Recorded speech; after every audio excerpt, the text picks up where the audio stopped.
In the heart of a bustling American city, beneath layers of concrete and steel, lies a secret that has been buried for decades, almost forgotten by the city's inhabitants. It is the story of a river, once a vibrant artery, now hidden from view.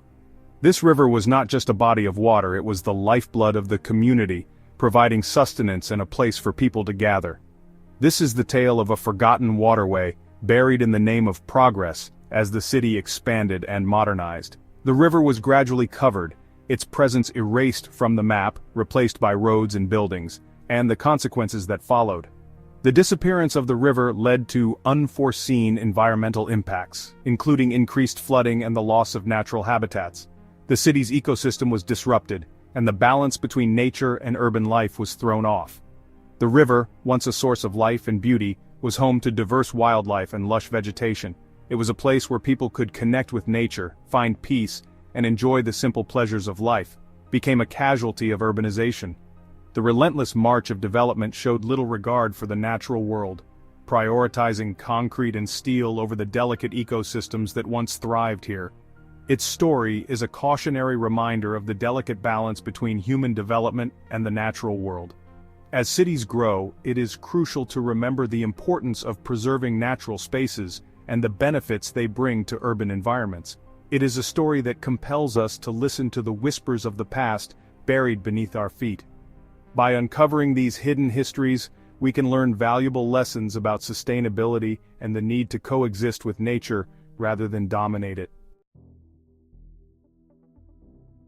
Long before skyscrapers pierced the sky, the river flowed freely. It meandered through the landscape, carving valleys and nurturing forests, a silent witness to the passage of time. The river was more than just a body of water, it was a vital artery that sustained the land and its inhabitants. Native American tribes relied on its bounty for sustenance and transportation. They fished its waters, navigated its currents, and settled along its banks. The river was central to their way of life, providing food, water, and a means of travel.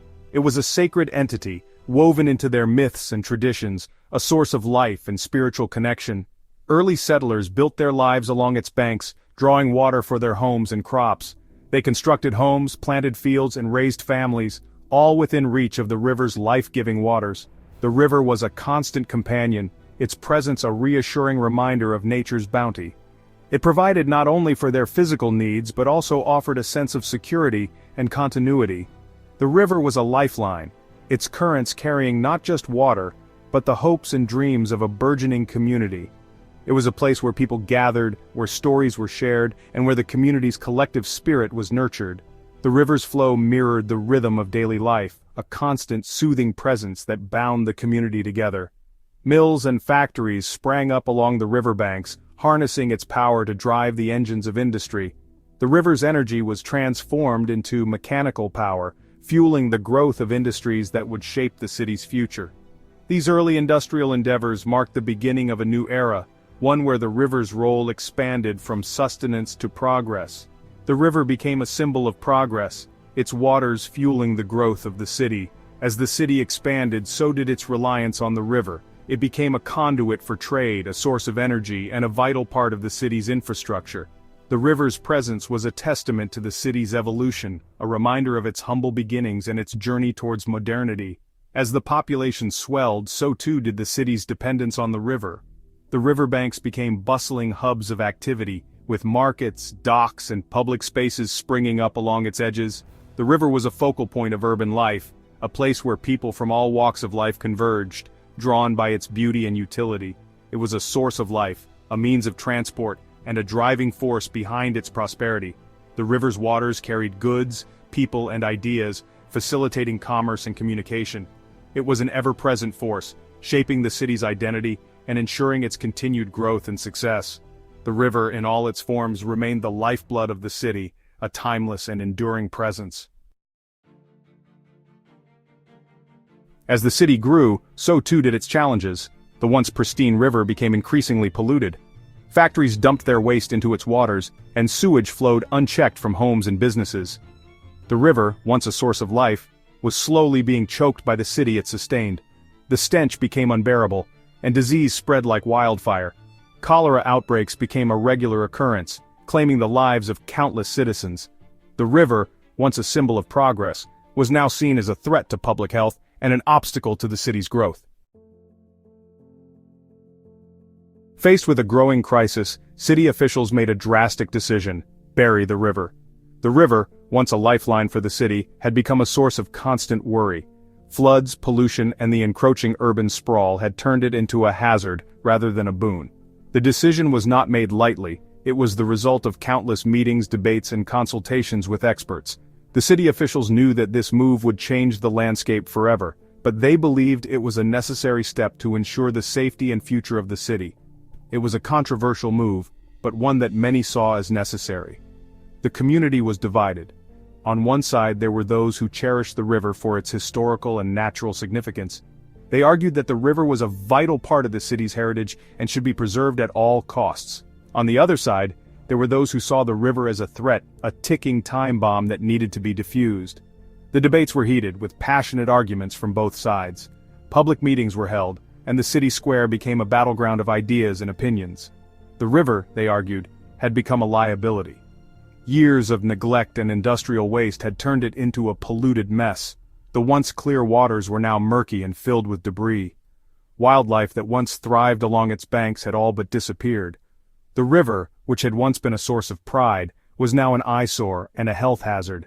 The city could no longer afford to ignore the problem. Something had to be done, and quickly. It was time to tame it, to control it, to make it safe for the city it once nourished. The plan was ambitious: to encase the river in concrete, to create a controlled waterway that would eliminate the risks of flooding and pollution. Engineers and city planners worked tirelessly to design a solution that would be both effective and sustainable. The project required the coordination of multiple teams, from construction workers to environmental scientists. It was a monumental task, but the city was determined to see it through. The project was a massive undertaking. It involved rerouting the river, building new infrastructure, and ensuring that the surrounding areas were protected from potential damage. Heavy machinery was brought in, and construction sites sprang up along the river's path. Cranes and excavators worked day and night, transforming the landscape. The scale of the project was unprecedented, and it required meticulous planning and execution. Every detail had to be considered, from the strength of the concrete to the impact on local ecosystems. Engineers and workers toiled for years, encasing the river in a concrete tomb. The work was grueling and relentless. Day after day, workers poured concrete, laid bricks, and reinforced structures. Engineers oversaw every aspect of the construction, ensuring that the project stayed on track and met all safety standards. The river was slowly but surely being transformed, its natural course replaced by a man-made channel. The city watched as the project progressed, hopeful that this would be the solution they had been searching for. Brick by brick, stone by stone, they erected a barrier between the city and its watery past. The construction was a testament to human ingenuity and determination. Each brick laid was a step towards a safer future. The workers took pride in their work, knowing that they were building something that would stand the test of time. The barrier grew taller and stronger, a physical manifestation of the city's resolve to protect itself from the unpredictable forces of nature. The river, once a visible reminder of nature's power, disappeared from sight. The transformation was complete. The river that had once flowed freely through the city was now hidden beneath layers of concrete. The urban landscape had changed, with new parks and buildings taking the place of the old riverbanks. The city had successfully tamed the river, but at what cost? The question lingered in the minds of many as they walked through the city, now devoid of its once prominent natural feature. The concrete shroud was both a triumph and a reminder of the sacrifices made in the name of progress. For a while the city thrived. The stench subsided and the threat of disease receded. The river, now hidden beneath layers of concrete, was all but forgotten, but nature, it is said, has a way of reminding us that it cannot be ignored. Years after the river's burial, a storm of unprecedented fury descended upon the city. The skies opened up, unleashing torrential rains that overwhelmed the city's drainage systems. The concrete channel, once thought to be a symbol of human ingenuity, proved to be no match for the raw power of nature. Section 6. The Price of Progress. The hidden river, now engorged with rainwater, transformed into a raging torrent. Water surged through its subterranean confines, putting immense pressure on the aging concrete. Inevitably, the structure gave way. The river, once buried and forgotten, re-emerged with a vengeance. Streets caved in, swallowing cars and buildings whole. Floodwaters cascaded through the city, leaving a trail of destruction in their wake. Homes were destroyed, businesses ruined, and lives were lost. The city, once a testament to human progress, was now a scene of chaos and despair. Section 7. Uncovering the Past. The catastrophic flood served as a harsh reminder of the consequences of severing our ties with the natural world. It forced the city to confront a past it had tried to bury, to acknowledge the delicate balance it had disrupted. In the aftermath of the disaster, a sense of urgency arose.